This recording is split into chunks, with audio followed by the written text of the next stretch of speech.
जिन दिनों आदरणीय मायावती जी पहली बार मुख्यमंत्री बनी, भाजपा के समर्थन से बनी, खुद नहीं थी वो, अपने समर्थन से नहीं थी, भाजपा के समर्थन से थी। तब ये घटना घटी थी, उन्होंने चंद्रशेखर आजाद को आतंकवादी कहा। एक उनका पत्थर उखाड़ा एक स्कूल का, और वो किसी ने कह दिया कि ये तो चंद्रशेखर आजाद के नाम पर है, तो घूम के पलट के बोली, कौन चंद्रशेखर आजाद, वो आतंकवादी। सरेआम भानु प्रताप शुक्ल जी ने एक लेख लिखा जनसत्ता में, पूरे पेज का, मैंने रोते रोते पढ़ा।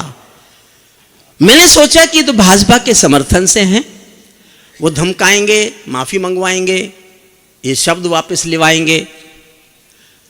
एक हफ्ते तक कुछ भी नहीं हुआ, कोई प्रतिक्रिया नहीं। मैं श्रद्धेय अटल जी के पास गया,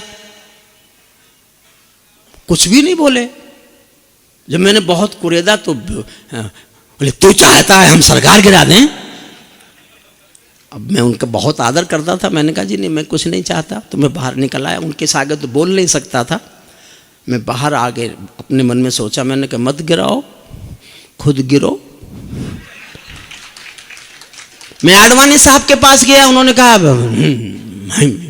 कुछ भी नहीं। मैंने कहा कि आपका चुप रहना मजबूरी हो सकती है, मैं जानता हूं, मैं आप दोनों मुझे बहुत प्यार करते हैं, लेकिन मैं एक कविता लेके जनता के बीच जा रहा हूं। तभी मैं एक कविता लेके जनता के बीच आया जब वो मुख्यमंत्री थी। आपको लगेगा कविता अभी की है, अभी भी हो रहा है, ऐसा अभी भी होता है। पंजाब से एक ऐसा सांसद जीत के आया जो भगत सिंह को आतंकवादी कहता है। ये हमारे शहीदों का, मेरा कहना ये, हमारे शहीदों का सम्मान नहीं करते तो मत करो। ये तो शाहजहांपुर, जहाँ के 3 बेटे, जिससे पूरे देश में शाहजहांपुर का नाम जाना जाता है, उस धरती पर मैं इस कविता को नहीं पढ़ूंगा तो मुझे लगेगा मैं कुछ खाली खाली चला गया। तभी मैंने एक कविता सुनाई, तभी सुनाई, मैं अब आज भी सुना रहा हूं, आपको ऐसा नहीं लगेगा कि बहुत पुरानी कविता है ये। मन तो मेरा भी करता है झूमू नाचूं गाऊं में। आजादी के 50 साल पूरे हुए थे तब ये घटना घटी, 50 साल पूरे। मन तो मेरा भी करता, आप दोनों को मैंने इसलिए बिठाया था कि ताली बजाओ। कहाँ बजा रहे हो? मत बजाओ, जनता मेरे साथ है, मैं क्या तुम्हारे समर्थन पे थोड़े टिका हुआ हूं। इससे ज्यादा पीछे वाले लोग ज्यादा बजा रहे हैं। मन तो मेरा भी करता, देखो हंसाने के लिए कविताओं की जरूरत नहीं, लेकिन एक मैं ज्ञान भी देता हूं। सर्वेश भाई तुम भी एक ज्ञान लो, जिसके साथ आप खुल के हंस सकते हो ना, उसके साथ केवल 24 घंटे बिता सकते हो, 24 घंटे। लेकिन जिसके साथ आप खुल के रो सकते हो, उसके साथ पूरी जिंदगी भी गुजारी जा सकती है, इस बात को याद रखिए। बहुत बड़ा। और यूं तो हंसाने के लिए क्या, एक हेलीकॉप्टर जा रहा था बिहार में, बोले नहीं बिहार में नहीं, वहां तो बीजेपी है, उधर झारखंड में। हेलीकॉप्टर में 4 लोग थे, एक प्रोफेसर था, एक नेताजी थे, एक बच्चा था, एक पायलट था। अचानक पायलट ने घोषणा की कि इस हेलीकॉप्टर में कोई यांत्रिक खराबी आ गई है, टेक्निकल फॉल्ट आ गया है, ये क्रैश होने वाला है, केवल 5 मिनट में क्रैश हो जाएगा। दुर्भाग्य है कि हमारे पास आज 3 पैरासूट है जो देश के लिए जरूरी है, कूद जाएं। सुनते ही नेताजी कूदे, उसके बाद प्रोफेसर कूदा, अब एक पैरासूट बचा। पायलट ने बच्चे की ओर देखा और आंखों में आंसू ला के बोले, तुम देश का भविष्य हो, हमको मरना सिखाया जाता है, बेटे तुम पैरासूट लो और कूद जाओ। बच्चा बोला, पायलट अंकल रोने की जरूरत नहीं है, पैरासूट 2 बचे हैं। मैं देखना चाहता हूं कितनी तालियां उठती हैं। पायलट ने पूछा 2 कैसे बचे हैं? बच्चा बोला, पायलट अंकल 2 ऐसे बचे हैं कि नेताजी तो जल्दबाजी में मेरा बस्ता लेके कूद गए।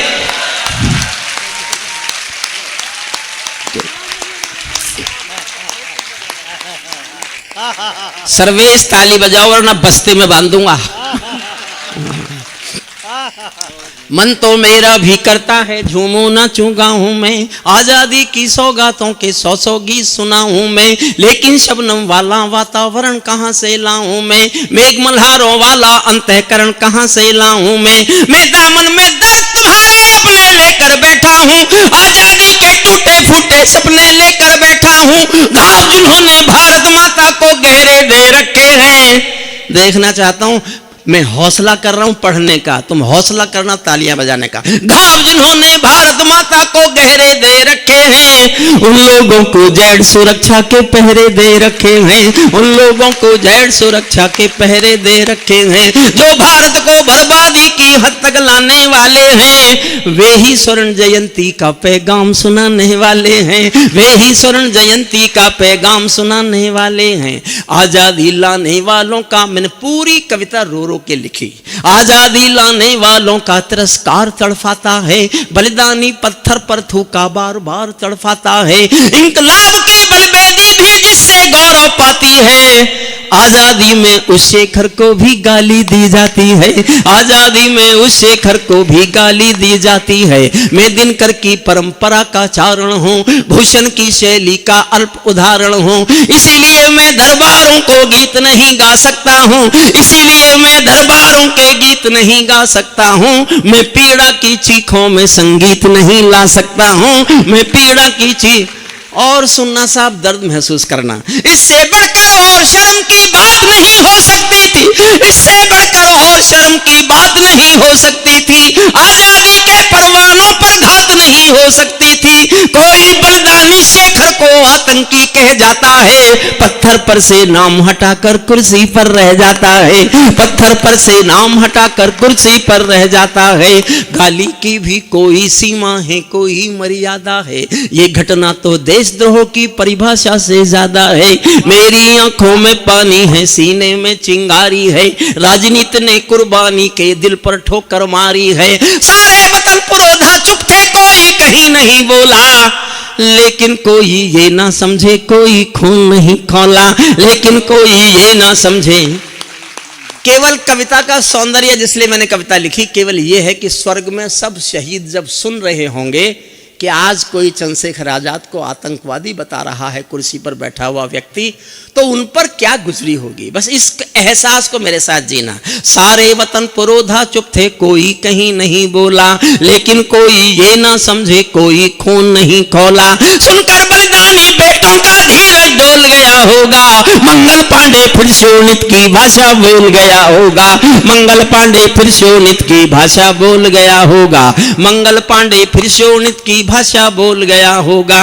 हिंद महासागर की लहरें तड़प गई, सुनकर हिंद महासागर की लहरें तड़प गई होंगी, शायद बिस्मिल की गजलों की बहरें तड़प गई होंगी। नील गगन में कोई पुच्छल तारा टूट गया होगा, अशफाकुल्लाह की आंखों में लावा फूट गया होगा, अशफाकुल्लाह की आंखों में लावा फूट गया होगा। भारत भू पर मरने वाला टोला भी रोया होगा, इंकलाब का रंग बसंती चोला भी रोया होगा। चुपके चुपके रोया होगा संगम तीरथ का पानी, आंसू आंसू रोई होगी धरती की चूनर धानी, एक समंदर रोई होगी भगत सिंह की कुर्बानी।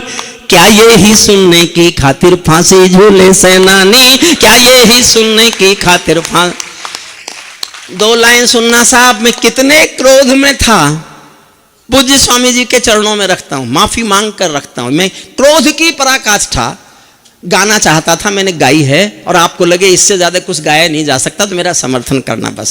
चुपके चुपके रोया होगा संगम तीरथ का पानी, आंसू आंसू रोई होगी धरती की चूनर धानी, एक समंदर रोई होगी भगत सिंह की कुर्बानी। क्या ये ही सुनने की खातिर फांसी झूले सेनानी, जहां मरे आजाद पाक के पत्ते खड़क गए होंगे।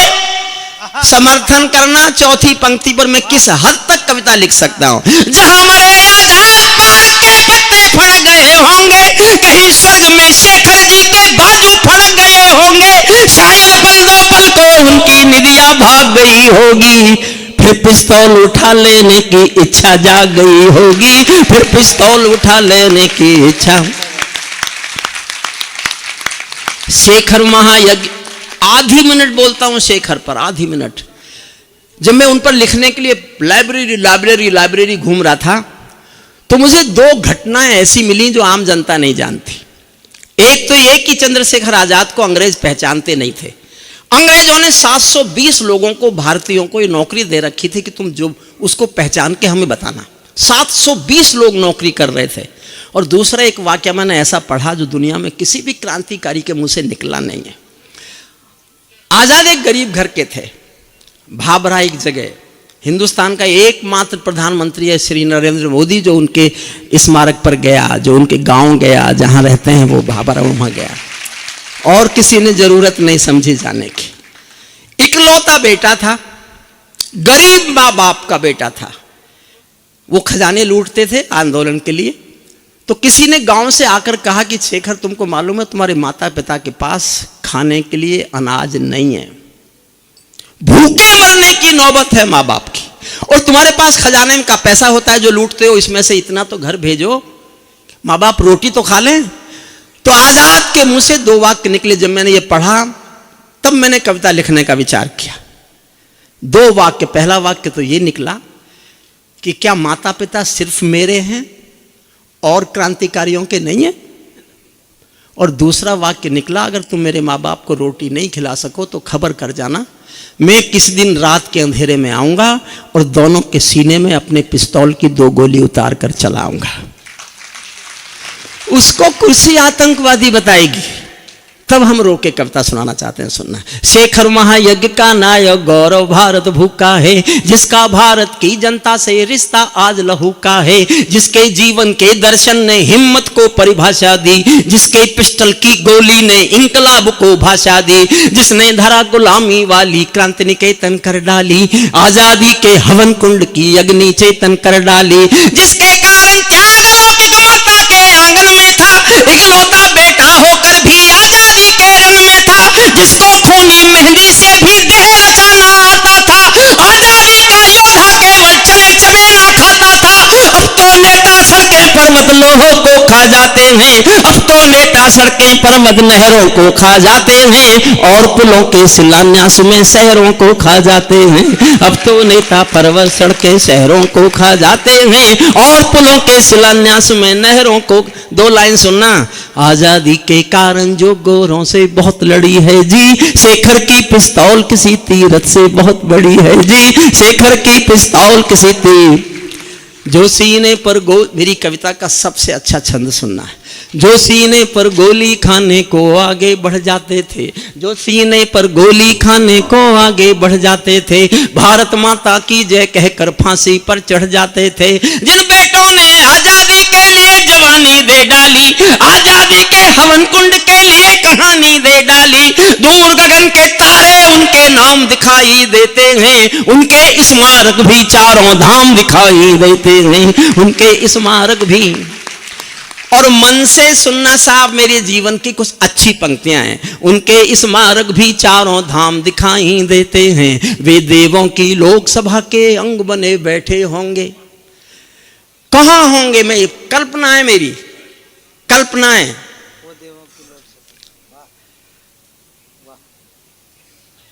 अगर पूज्य स्वामी जी का स्वास्थ्य के कारण जाना आवश्यक हो, और अगर 10-15 मिनट और रुक सकें, आपके चरणों में बैठ के पढ़ना है? अरे करगिल पढ़ेंगे, क्या परेशानी है? अभी तो 1 घंटा ही हुआ है। मुझे बता दिया जाए पूज्य स्वामी जी की क्या इच्छा है। बस तुम्हें इसके बाद 10 मिनट और, बस मेरा सौभाग्य। एक बार पूज्य स्वामी जी के स्वास्थ्य के लिए हम चाहते हैं वो शतायु हों और हमें आशीष देते रहें। आपके शाहजहांपुर को देश का सबसे बड़ा शहर बना जाएं, वो विश्वविद्यालय भी बना दें, शहर भी बड़ा बना दें, स्मार्ट सिटी बना दें, सब बना दें। मैं दुआ करता हूँ। और आपके जिलाधिकारी महोदय के सम्मान में भी एक बार तालियां बजाइए। देखिए, जो जिलाधिकारी इतनी देर कविताएं सुन सकता है, जो अधिकारी इतनी देर कविताएं सुन सकता है, इसके माने वो संवेदनशील व्यक्ति है। और जो संवेदनशील होता है वो कुछ भी हो सकता है, जनता के लिए अन्यायी नहीं हो सकता, अन्याय नहीं कर सकता जनता के साथ। मैं ऐसा, हालांकि मैं ये भी कह सकता हूं, मेरा एक दोस्त अजमेर में कलेक्टर था पिछले दिनों, मैं वहां कब सम्मेलन करने गया तो वो मेरे साथ रात भर बैठा रहा। तो कलेक्टर साहब मेरे से रहा नहीं गया, मैंने उससे पूछा, मैंने कभी तुम जिले के मालिक हो, रात भर कविताएं सुनोगे? मैंने समझी मेरी वजह से बैठा है। उसने कहा नहीं, मैं सुनूंगा। वो रात भर कविताएं सुनता रहा। मैंने कहा तुम्हारे जिले में कानून व्यवस्था इतनी अच्छी है क्या कि तुम रात भर आराम से कविताएं सुन सकते हो? बोले तुम समझते नहीं हो, आज जिले में कहीं कुछ काम गड़बड़ हो ही नहीं सकता। मैंने कहा क्यों? बोले सब यही है।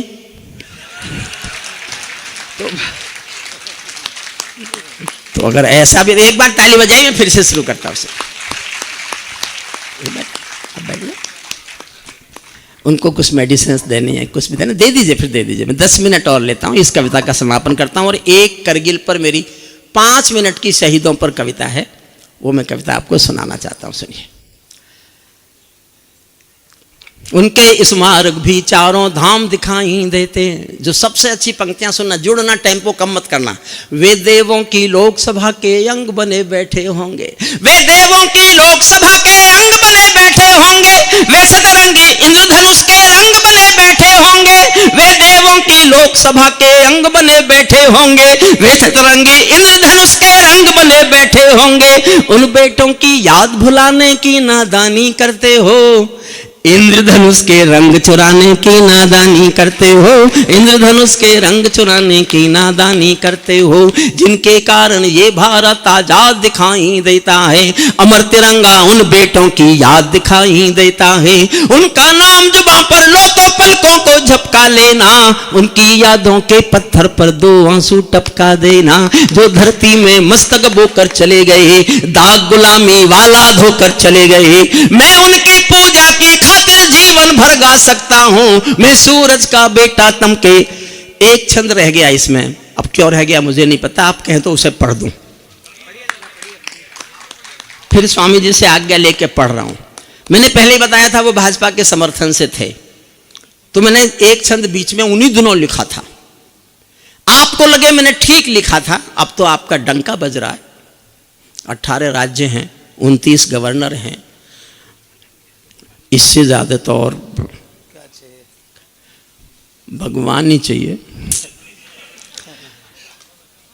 जो भारत माता की, आप मेरी ईमानदारी देखना, मेरी ईमानदारी को दाद चाहता हूं मैं आपसे। जो भारत माता की जय के नारे गाने वाले, जो भारत माता की जय के नारे गाने वाले हैं, राष्ट्रवाद की गरिमा गौरव ज्ञान सिखाने वाले हैं। जो छोटी छोटी बातों पर संसद में अड़ जाते हैं, श्री राम मंदिर मुद्दे पर सड़कों पर लड़ जाते हैं। इस घटना पर चुप बैठे थे, सबके मुंह पर ताले थे। तब गठबंधन क्यों नहीं तोड़ा जो तुम हिम्मत वाले थे, तब गठबंधन क्यों नहीं तोड़ा जो तुम। और एक लाइन और पढ़ना चाहता था, बस मैं देखना चाहता हूं मेरी हिम्मत को कितना हौसला देते हैं आप। मैं अपनी हिम्मत हौसला खोना नहीं चाहता। मेरी शक्ति आपसे आती है, जनता से आती है, मेरी ऊर्जा सारी जनता है। मैं देखना चाहता हूं कितने प्यार से कितना समर्थन करते हैं। 60 दिनों तक स्वर्ण जयंती रथ लेकर जो घूमे थे, आजादी की यादों के पत्थर पूजे थे, चूमे थे। इस घटना पर चुप बैठे थे, सबके मुंह पर ताले थे। तब गठबंधन क्यों नहीं तोड़ा जो तुम हिम्मत वाले थे। तुम सत्ता में शामिल थे तो टोक डांट भी सकते थे, तुम सत्ता में शामिल थे तो टोक डांट भी सकते थे। जो जीव शहीदों पर थूके वो जीव काट भी सकते थे, जीव शहीदों पर थूके वो जीव। अंतिम कविता सुना रहा हूं मैं, करगिल के शहीदों पर। ये शहीदों की धरती, मेरे प्रणाम इस धरती को छूकर। 5 मिनट की कविता है मेरी। श्रद्धेय विजय ठाकुर जी आज आपकी विधाएं सुनी, और मुस्कान जी ने बहुत अच्छा पढ़ा, सबने बहुत अच्छा पढ़ा, प्रशांत जी ने भी, और क्या इंदु अजनबी ने भी, और सर्वे संस्थान ने भी बहुत अच्छा पढ़ा। भगवान कसम।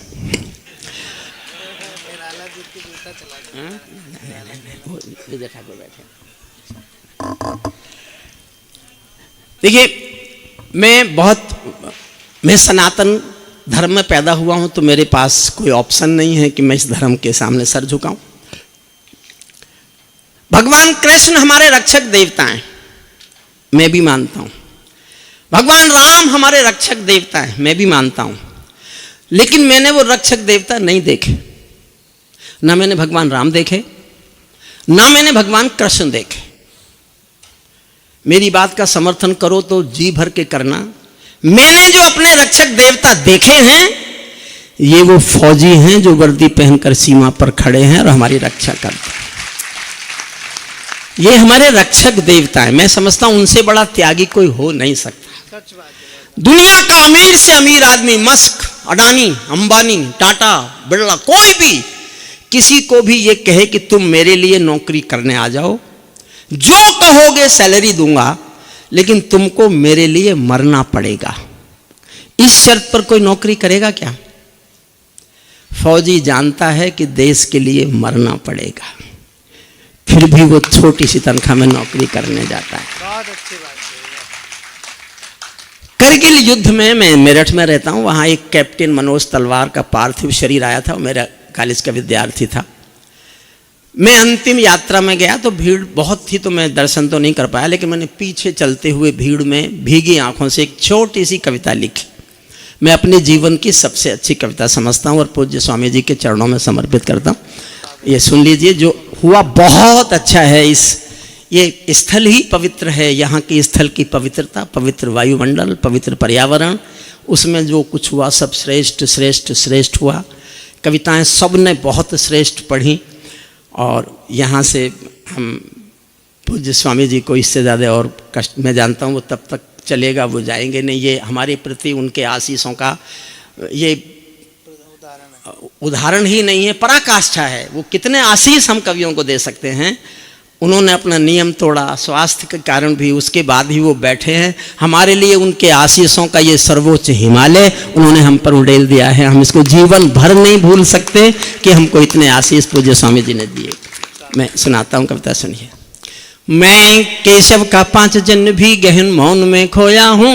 मैं गीतकार नहीं हूँ, गीतकार मुस्कान बेटिया बैठी है, विजय ठाकुर साहब बैठे हैं, आदरणीय सरिता वाजपेयी जी हैं, गीतकार हैं, इंदु युद्ध गीतकार है और सब ने गीत पढ़े। मैं गीतकार नहीं हूँ, लेकिन कभी कभी एक छोटा सा अंकुरण होता है, उसकी प्रतिफल है ये कविता। स्वागत है दादा। मैं केशव का 5 जन्म भी गहन मौन में खोया हूँ। उन बेटों की याद कहानी लिखते लिखते रोया हूँ। उन बेटों की याद कहानी लिखते लिखते रोया हूँ। जिस माथे की कुमकुम बिंदी वापस लौट नहीं पाई। चुटकी झुमके पायल ले गई करुणाई की, चुटकी झुमके पायल ले गई करुणा, चुटकी झुमके पायल ले गई करुणाई की वरुणाई। करुण जिसके चुटकी झुमके पायल ले गई, कुर्बानी की तरुणाई। माफ़ कीजिए, मैंने बहुत दिन से कविता पढ़ी नहीं, यहाँ पढ़ने का मन कर रहा है, याद आ जाएगी, कोई परेशानी नहीं, फिर से पढ़ता हूँ। मैं केशव का 5 जन्म भी गहन मौन में खोया हूँ। उन बेटों की याद कहानी लिखते लिखते रोया हूँ। जिस माथे की कुमकुम बिंदी वापस लौट नहीं पाई। तुम लड़के झुमके कम के ले गई कुर्बानी की यमराई। कुछ बहनों की राखी जल गई है बर्फीली घाटी में। वे भी के गठबंधन मिल गए हैं करगिल की माटी में। पर्वत पर कितने सिंदूरी सपने दफन हुए होंगे।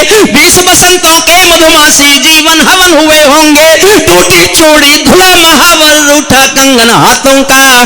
कोई मोल नहीं दे सकता बासंती जज्बातों का। कोई मोल नहीं दे सकता बासंती जज्बातों का। जो पहले पहले चुंबन के बाद लाम पर चला गया। एक पल का एहसास मेरे साथ जीना बस। जो पहले पहले चुंबन के बाद लाम पर चला गया। नई दुल्हन की सेज छोड़कर युद्ध काम पर चला गया। उनको भी मीठी नींदों की करवट याद रही होगी। उनको भी मीठी नींदों की करवट याद रही होगी। खुशबू में डूबी यादों की सलवट याद रही होगी। खुशबू में डूबी।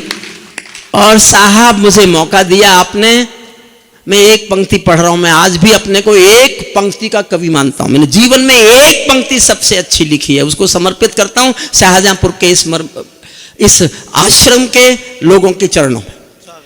एक पंक्ति मेरे जीवन की सबसे अच्छी पंक्ति है। मुझे तालियों से आशीर्वाद देना। मैंने ऐसी एक पंक्ति और लिख ली ना तो मैं घोषणा कर दूंगा मैं कवि हो गया हूं। अभी मैं अपने को केवल एक लाइन का कवि मानता हूं, सुनना। उनको भी मीठी नींदों की करवट याद रही होगी। खुशबू में डूबी यादों की सलवट याद रही होगी। उन आंखों की 2 बूंदों से 7 सागर हारे हैं। उन आंखों की 2 बूंदों से 7 सागर हारे हैं। जब मेहंदी वाले हाथों ने मंगलसूत्र उतारे हैं। जब मेहंदी वाले हाथ, उन आंखों की 2 बूंदों से 7 सागर हारे हैं। जब मेहंदी वाले हाथों ने मंगलसूत्र उतारे हैं। गीली मेहंदी रोई होगी चुपके घर के कोने में। ताजा काजल छूटा होगा चुपके चुपके रोने में। ताजा काजल छूटा होगा चुपके चुपके रोने में। जब बेटे की अर्थी आई होगी सूने आंगन में, शायद दूध उतर आया हो बूढ़ी माँ के दामन में, शायद दूध उतर आया हो बूढ़ी माँ के दामन में। वो विधवा पूरी दुनिया का बोझा सर ले सकती है। सारे संसार के इतिहास में कहीं स्त्री अर्थी को कंधा नहीं देती, सारे संसार में किसी भी मजहब में।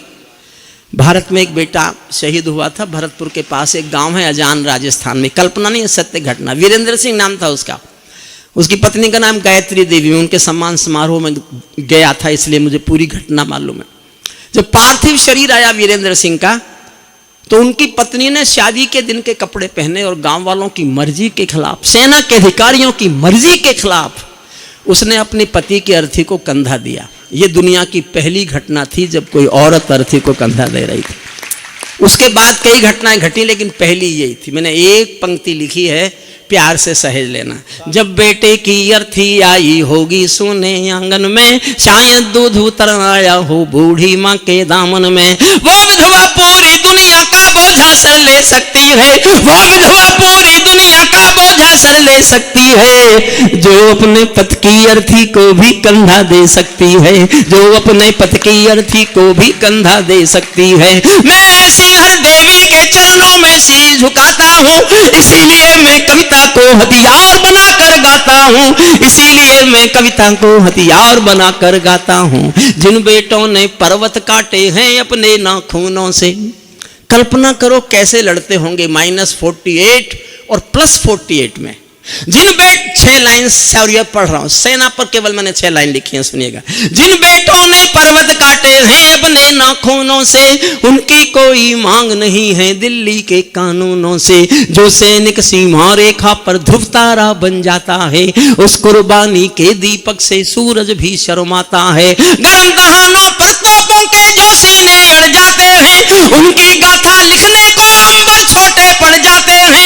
उनके लिए हिमालय कंधा देने को झुक जाता है, कुछ पल को सागर की लहरों का गर्जन रुक जाता है। उस सैनिक के शव का दर्शन तीर्थ जैसा होता है, चित्र शहीदों का मंदिर की मूरत जैसा होता है। चित्र अंतिम 6 लाइन और सुन लेना।